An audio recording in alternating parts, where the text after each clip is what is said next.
Oke, kembali lagi di channel saya. Makasih buat kalian yang sudah mengklik video ini. Kali ini kembali lagi tentang Hasto Kristianto. Kali ini Hasto betul-betul kena imbasnya ya. Terancam di penjara 4 tahun karena memfitnah Pak Jokowi. Wah, kita lihat video lengkapnya bagaimana kali ini Opung membahasnya.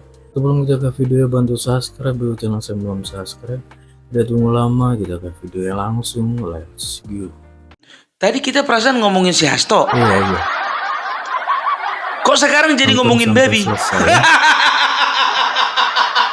Untuk beberapa hari ke depan, Hasto akan membatasi geraknya di ruang publik. Kenapa? Melu. Melu dia. Udah habis dia dirujak netizen. Iya. Aduh. Itu makanya kau jangan terlalu kau urusi urusan orang. Iya. Terpancinglah kau seperti ini kan? Tahu enggak kalian kenapa aku bilang seperti itu?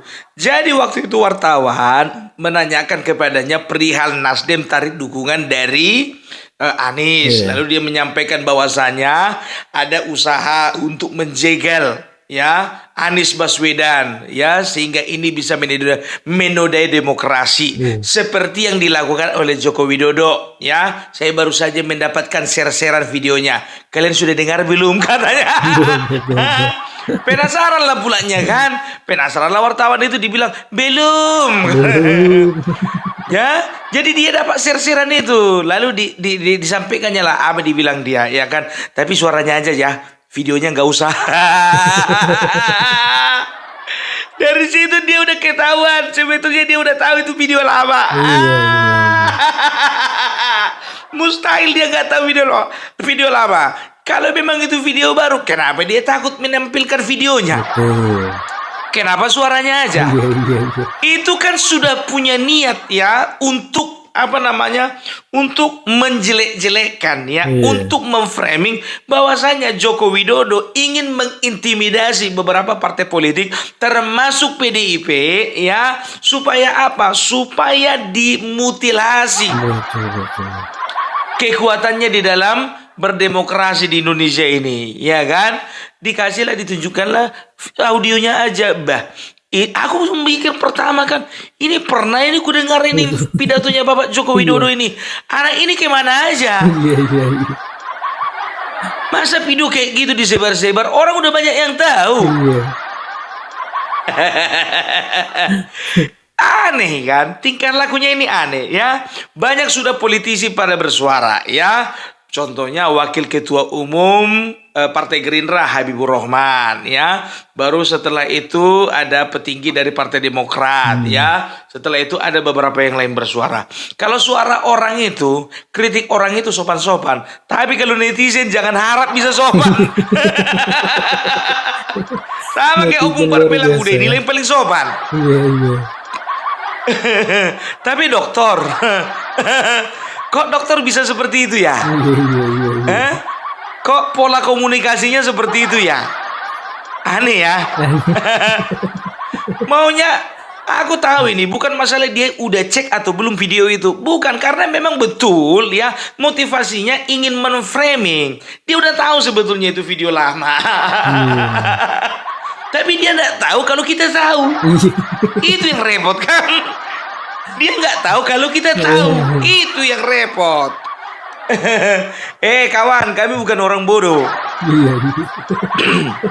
Udah pintar-pintar kami, walaupun kami bukan dokter.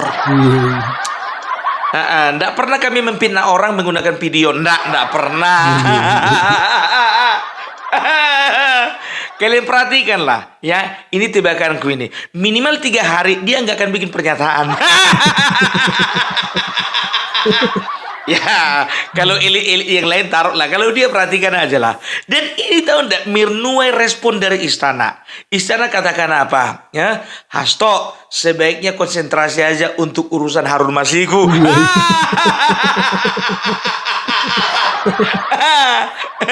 Aduh. Balik-balik lagi ke Harun Masiku. Kenapa kita? Itulah sampai niki gawe goro-goro. No wae. Dan juga tahu enggak kalian ya, sebetulnya biar tahu kalian ini, biar tahu kalian ya, ini manusia ya bertindak seperti itu. Ini yang lain, elit yang lain termasuk ibu kita nggak tahu ini, Iya, iya. nggak Gawat tahu, ya. nggak. Makanya aku bilang ini malu dia ini, malu kepada netizen, malu kepada wartawan, dan juga malu kepada kawan-kawan di dalam partai. Semua Kurasa di ya. telepon ini ada saat, Mas Hasto, iki piye iki Mas? Sampai niki gawe isi nae. Ngisi-sini partai ya. Lo ndak diperiksa dulu toh? Iya, iya. Nggak ada yang bela ya. Mungkin dia jawab, iya Mas, aku lali oh. Dan ini kusalahkan juga wartawan, ya kan? Wartawan ini pun juga kadang-kadang kurang bijak atau mungkin daya ingatnya kurang tajam, ya tentang pernyataan-pernyataan seperti itu. Maunya jangan dulu disebarkan, cross check dulu betul nggak video itu, Iya. apa namanya audio itu memang betul-betul ditujukan untuk mengintimidasi, gitu, ya kan? Tapi mantap lah itu jadi tahu kami. Kalau wartawan di sini posisinya tidak malu, nggak malu. Iya. Ya kan karena mereka itu menyebarkan sesuatu yang mereka nggak tahu. Tapi mohon maaf untuk Hasto kalau memang betul ada niatnya seperti itu ya. Ini orang ini bisa dijerat dengan undang-undang ITE ya nomor 1 tahun 2023 pasal 218 menyatakan bahwasanya setiap orang yang menyerang harkat martabat presiden dan juga wakil presiden sebagai kepala negara akan dikenakan sanksi 3 tahun penjara. 3 tahun penjara, Wak. Itu lain lagi itu hukuman dari KPK. Kalau terbukti, ya kan? Itu pasal 218. Pasal 219 itu menyatakan apa? Bahwasanya setiap orang yang menyebarluaskan, kau juga udah kau sebarluaskan kan? Menyebarluaskan itu hukumannya naik 4 tahun. Terserah kau mau yang mana.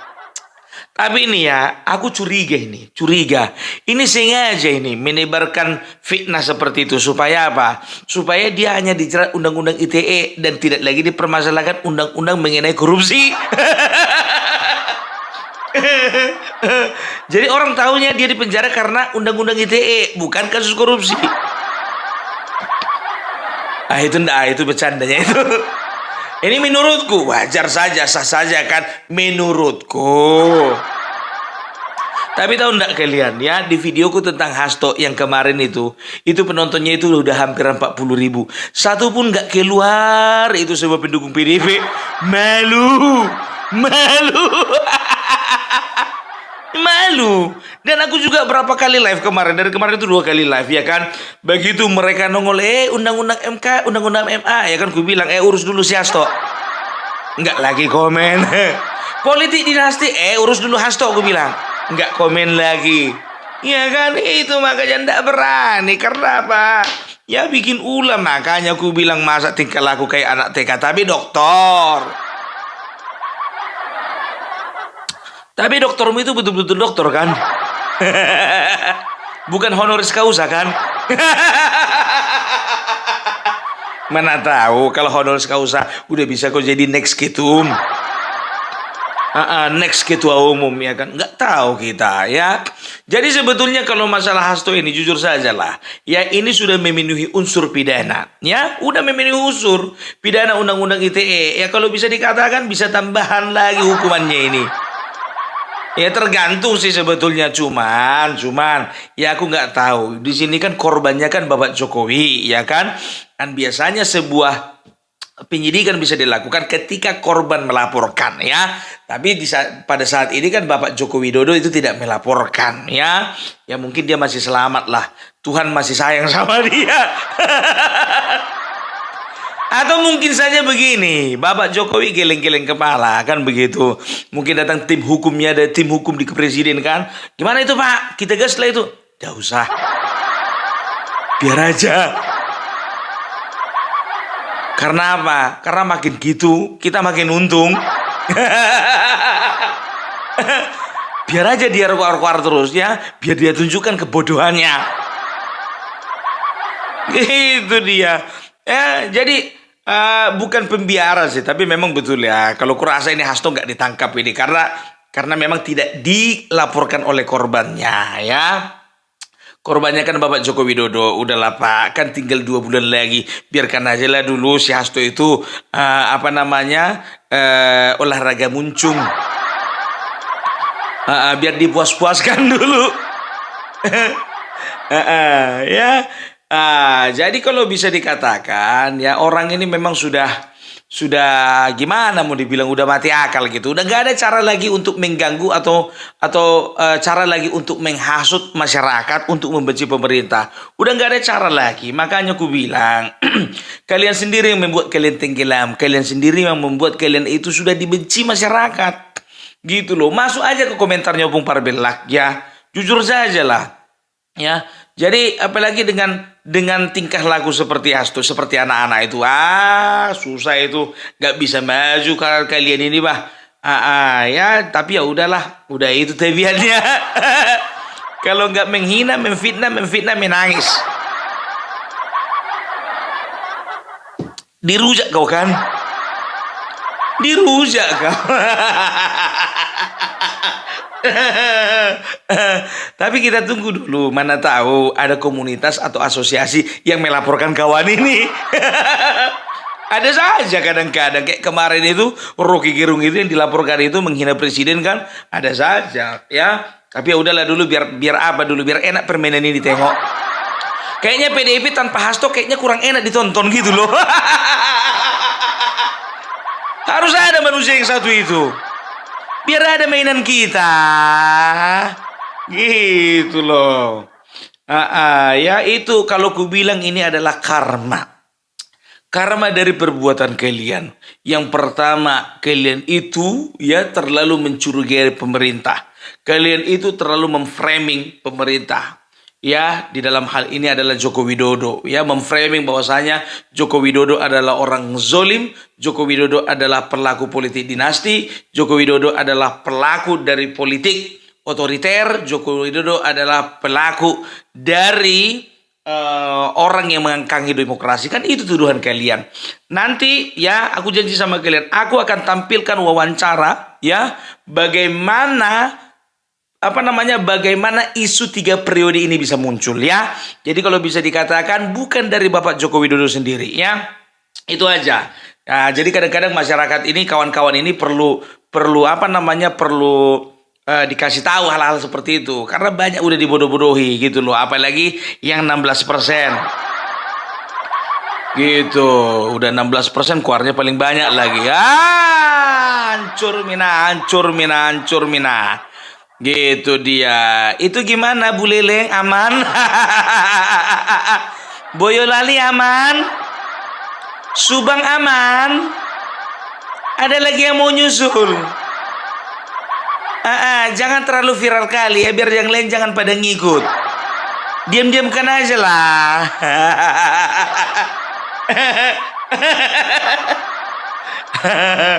Aduh. Kau udah kalian. Pendukungnya Nixon pun juga ya, ada beberapa orang komentar ya di videoku mengenai kekecewaan mereka. Nixon dan Baban ini kan kadernya PDIP, bisa dikatakan ya rela mengorbankan kader PDIP-nya sendiri, lebih mendukung dia Edi Rahmayadi ya. Maka pendukung Nixon dan Baban ya itu sudah mengalihkan perhatian dan juga mengalihkan dukungan ke sebelah ya. Jadi aku udah bilang berapa kali sama kalian, aku tidak pernah mendukung yang namanya salah satu calon gubernur di Sumatera Utara, tidak ya. Tapi kebenaran berbicara di lapangan ya, bahwasanya memang seperti itu gitu. Banyak orang bersuara, udahlah kalau Nixon nggak jadi gubernur, nggak jadi cagup katanya, udah kami ke sebelah aja kan begitu. Ya, jadi ini Bang Nixon, kalau kau dengar ini Bang, jangan kau persalahkan nanti orang-orang pemilihmu.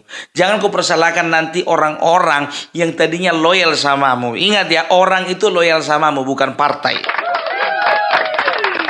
Ya, orang itu loyal samamu, bukan partai. Kau wakil mereka, kau pimpinan mereka ketika kau jadi kepala daerah 2 kali. Tapi ketika partai tidak mau mengusungmu, disitulah letak kekecewaan mereka.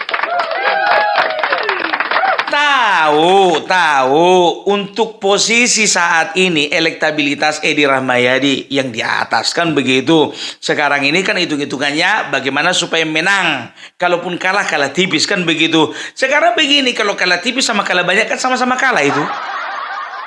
Kau kan udah bisa tahu gambarannya. Itulah, tapi mudah-mudahan lah Bang Nixon ya.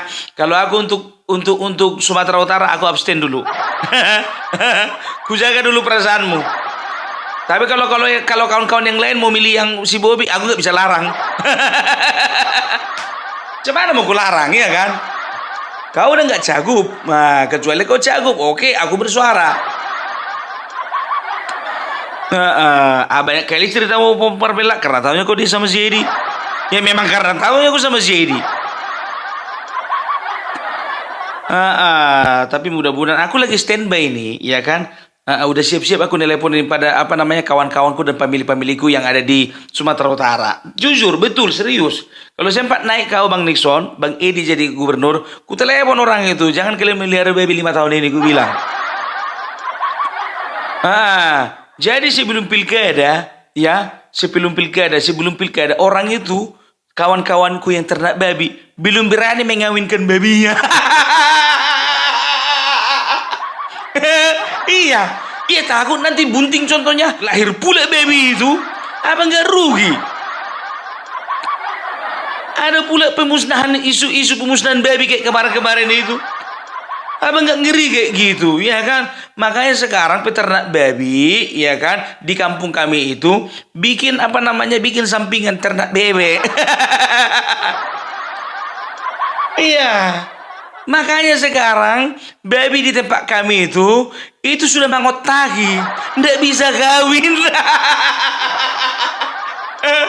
Babi itu pun kalau ngomong kampret, tunggu pilkada dulu baru bisa kawin kami. Iya betul. Begitu juga pengusaha rumah makan Batak yang ada di daerah Danau Toba, ya kan? Itu tadinya ada itu satu rumah makan, rencana mau buka cabang 4. Ku bilang sama dia, jangan dulu buka cabang kau. Nanti naik kawan yang satu itu, habislah disuruh katanya tutup, wisata halal, tutup nggak bisa buka kedemu itu. Sementara udah berapa banyak investasi kau untuk buka 4 cabang, ku bilang.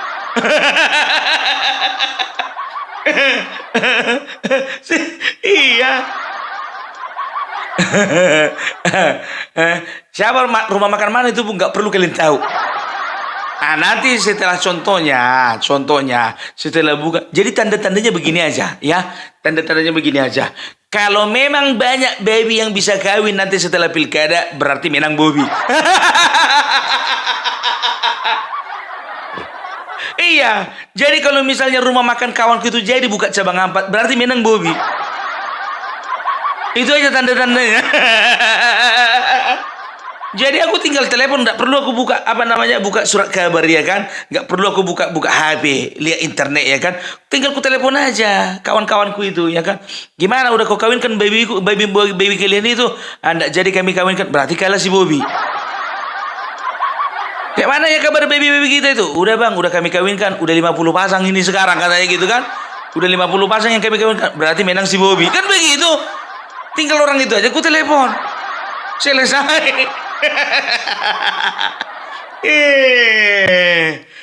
Apalagi orang Batak yang beragama Kristen nggak bisa lepas dari yang namanya B2.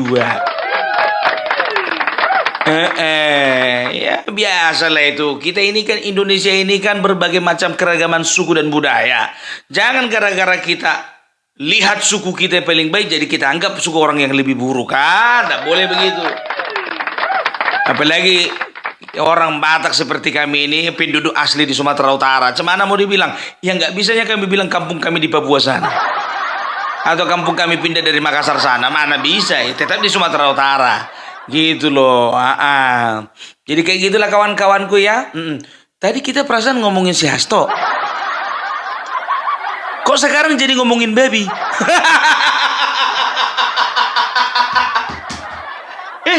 Kok jadi ngomongin baby kita? Aduh, udah lari nih pembahasan. Tapi nggak apa-apa lah ya, itulah namanya intermezzo. Oke, lihat dulu ya. Jadi itulah ceritaku terkait hubungan antara omongan Hasto dengan ternak baby tadi. Bukan. Terkait dengan ya tingkah laku Hasto yang makin lama makin kekanak-kanakan ya. Oke, lihat dulu ya. Salam Parbelak, salam NKRI harga mati. Oh gitu ya. Kabar terbaru terkait Hasto ya. Wah, berbuntut panjang ya. Tidak ada yang bela Hasto ini kayaknya. Gimana menurut kalian? Coba komen di bawah dan sampai bertemu di video saya selanjutnya. Buat.